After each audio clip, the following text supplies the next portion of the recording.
ఉన్నడి. ప్రియులరా చూడండి, పౌలు అంటున్నాడు, ప్రియులరా మీరే పగ తీర్చుకొనక.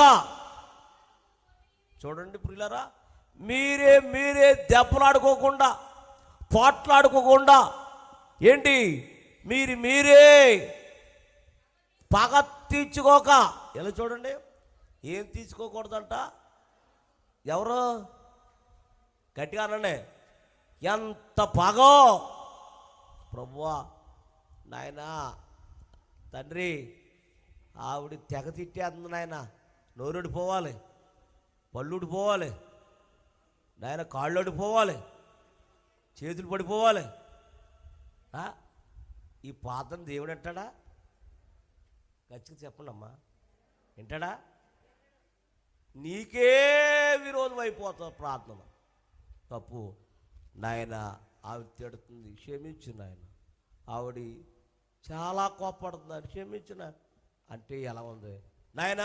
మూజోడిపోవాలి, పాళ్ళు ఓడిపోవాలి, చేతులు ఓడిపోవాలి, నాశనం అయిపోవాలి. ఏంటి ప్రార్థన? తప్పు. ఏమన్నాడు? సఖ్యమైతే నీ చేతనని మట్టుకు సమస్త మనుషులందరితో. తర్వాత ప్రియులరా మీరే పగ తీర్చుకొనక దేవుని ఉగ్రతకు చోటీయుడు. పగ తీర్చుట నా పని, నేనే ప్రతిఫలం ఇస్తానన్నాడు.